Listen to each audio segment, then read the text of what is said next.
So, James O'Brien was talking about a year on after October the 7th, what has changed, how will this war end, and I just want to break down a caller who, let's just say he got taken to task by James O'Brien on the Israel occupation of Gaza. So let's get straight into it. In Temple Fortune. Dove, what would you like to say? Yeah, hi, good morning, James. Hello. I've been listening on and off to LBC for the past year, since October 7th. I've heard you a couple of times as well. And before that, I hope. Well, I'm an old-time listener. But I thought today, October 7th, I really wanted to call and speak to you. Yes. I wanted just to remind you, and I guess all the listeners, just how dangerous words can be. And when people, make statements like the one you just said just now, that the Lebanon situation had nothing to do with the original movements October 7th. I mean, that's such a dangerous statement to make on air, which is absolutely false. To be fair, you'd already rung in before I'd made it, so let's focus on why you rang in, and then we can move on if you come back to that, to the next point. I will come back. I'll come back. I'll come back to the fact is that words are dangerous, and you asked about how will it end. Obviously, I'm not a prophet. None of us are. There are three ways, really, isn't it? The first one is that Hamas, and win this, and then with Iran, we're talking about Israel as a very powerful country, backed by Iran. Hamas could win this, and there'll be no more Israel. There'll be no more Jews in Israel. So that's one option. That'll be gone completely. I don't think that would cause any more peace in the Middle East. I think if you look around the world, in the Middle East especially, Sunni Shiite fighting, I don't think that would see. I wonder whether everybody listening realises that Hamas and Hezbollah are on different sides of that ancient sectarian battle. I guess they hate each other, but they hate Israel more. The problem we have is when we try with our Western eyes, with our Western understanding of philosophies, to understand the Middle East, it's two worlds. And I don't mean that what's better and what's worse. I'm not coming from a place of... But it's that essentialization, that kind of racist stereotype that the Middle East, they do things different. But this situation is not unique. It's an occupation. There's nothing racially different here. It's not about religion. It's about illegal occupation of sovereign land. It's kind of that simple. There is a complicated history, but this is part of the problem we face in having a discussion about the Middle East. Better worse, but we are trying. We're sitting here in London pontificating about a situation, and it's a different world. It's not the same. Hey, you don't. Ringing in is voluntary, Dov. You're more than welcome not to pontificate on it, but the rest of us will carry on trying to unravel some of this stuff and probably reject the notion of a sort of hierarchy of humanity that makes the actions of people in the Middle East impenetrable. So let's look at the question of what do you think has changed? That was A. Then B is that. That there is, and Israel would completely control. There'd be no more Palestinians left. But I think we've seen, that's not the Israeli people as a whole desire in any way, shape, or form. Let me pause you there, because you've posited the destruction of Israel without any comment upon what ordinary Palestinian people or what ordinary people in the Middle East might want. But as soon as you posit the destruction of the Palestinian people, you're absolutely adamant that the Israeli population, literally 30 seconds after telling us that we shouldn't be pontificating on the motivation and the thoughts of anybody in the Middle East, you're drawing a huge distinction between how comfortable Israelis would be with the destruction of the Palestinian people versus absolute silence on how comfortable Palestinian people would be with the destruction of Israel. And you didn't even notice you were doing it, did you?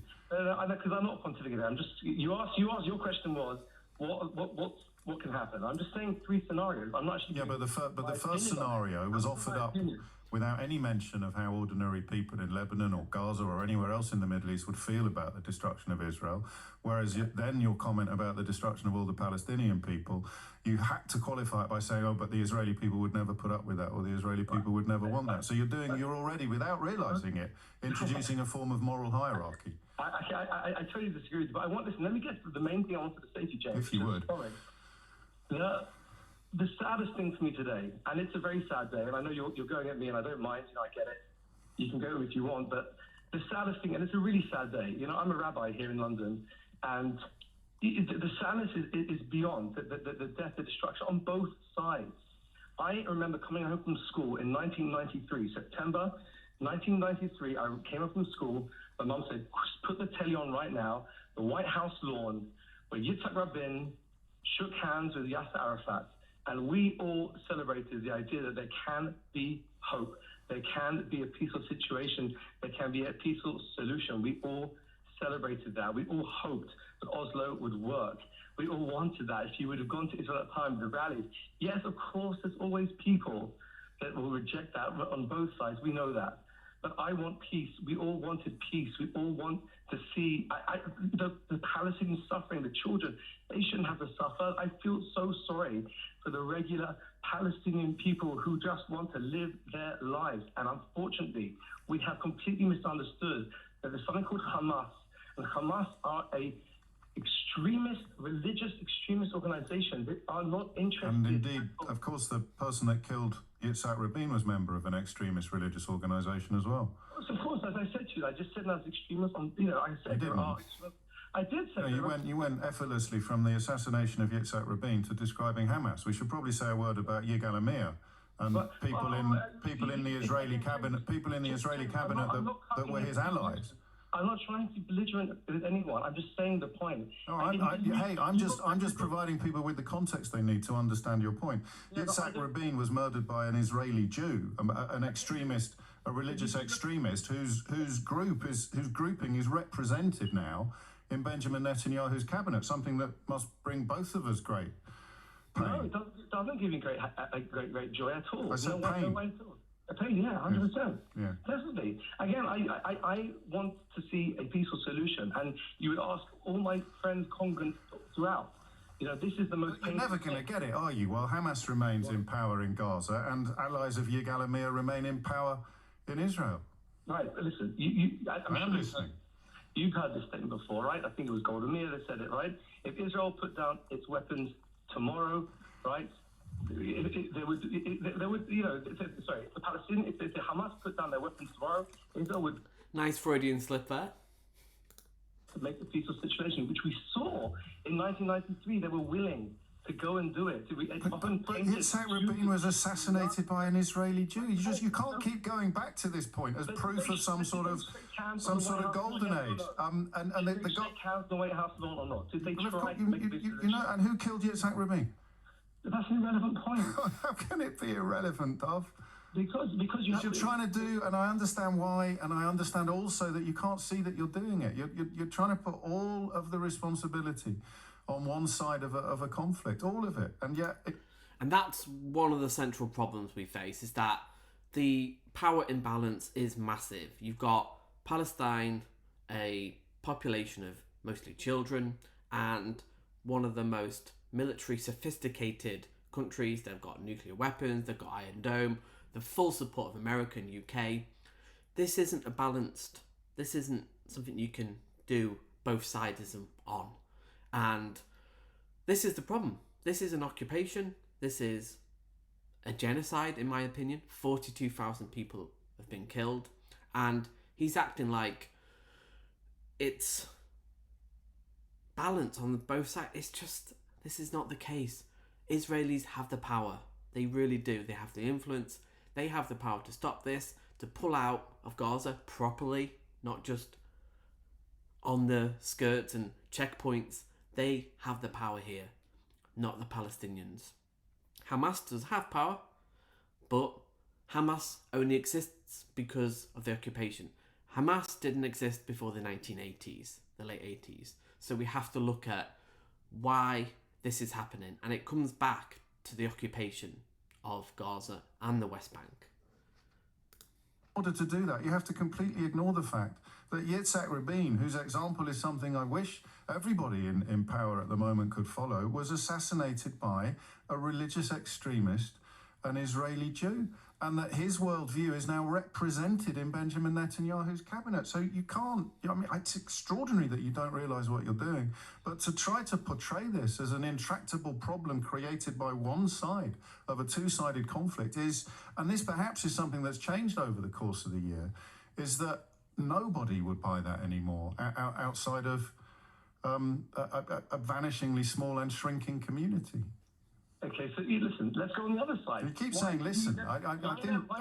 And you're not. At any point in time, I know I did listen to you. I get it. I just don't think it's a relevant point. I think it's You don't think the fact that Yitzhak Rabin, who you phoned into sight, yes. was assassinated by an Israeli Jew, is relevant to your portrayal of the problem as being insoluble because of Hamas, and the fact that you can't. James, you're not listening. No, you're not listening. Can I ask you a question? Yeah, of course you can. Did Israel pull out of Gaza and the West Bank after the Oslo Accords? But were the people living there free? Can I ask a question? Did they pull out to try and make a peaceful situation? What do you mean by pull out? Do you mean did they have troops on both sides of the border or just on one side? Well, again, they were obviously. These are just words that you don't like. So you tell me, were the people living on the other side of the border as free to go about their business as the people on the Israeli side? Could they fly to London and back whenever they wanted? Let me ask you. You need to answer. He can't answer these questions because they are de facto still occupying Gaza. This is what it's about. When you occupy a people for, well, let's go back to 1967. Over 50 years, you do create this extremism. It's the same with what happened in Afghanistan. You have the Taliban, you invade a country, you create extremism. This is what happens. So we have to go to the root source of the problem, and that's the occupation, and come to a solution. And is it going to happen when you have this kind of debate? These questions, Dove. Okay, after 61... Answer the question. In 1967... Answer the question, Dove. I've answered your question. Answer mine. Were the people in Gaza as free to go about their business as the people in Israel were? Well, yes or no? Come on. Of course, there was a process. Yes or no? There was a process. Yes or no? Not immediately, no. Well, now, today?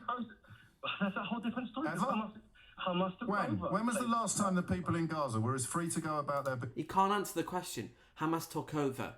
You are occupying Gaza and the West Bank illegally. And you're being allowed to do this by America and the UK. But he can't answer the question. It's a simple question. It's kind of astonishing that he can't answer this. As the people in Israel were. That's the saddest thing. I wish they Could you just answer the question? When was it? It's irrelevant when it was. Well, everything that you don't like is irrelevant. And everything that you do like is wrong. Up to and including the fact that you cite Yitzhak Rabin as a model that we all follow and think it's irrelevant that he was assassinated by somebody whose comrades in arms now sit in the Israeli cabinet alongside Benjamin Netanyahu. I'll give you one more chance. Just answer the question. When was the last time people in Gaza were as free as people in Israel? The last time people in Gaza was probably 1948, probably, before the Egyptians took it. Just after they were removed from Israel? Well, no, that's not true. 1948. Okay, well, so we've gone from it's irrelevant to it's not true now. Thankfully, there are history books. James O'Brien. So he's even denying the fact that 700,000 people were removed, basically displaced from what was then Palestine. So when you ask the question of just over a year on since the October 7th attack, what has changed? And not much. We've got 42,000 people, at least, that's a conservative estimate, dead in Gaza, and a brewing war with Lebanon. What will it take for America and UK to stop Netanyahu doing what he's doing, an extreme far-right government? How is this going to end? Because there has to be a two-state solution. There has to be intervention from the UN, America, but how many people have to die?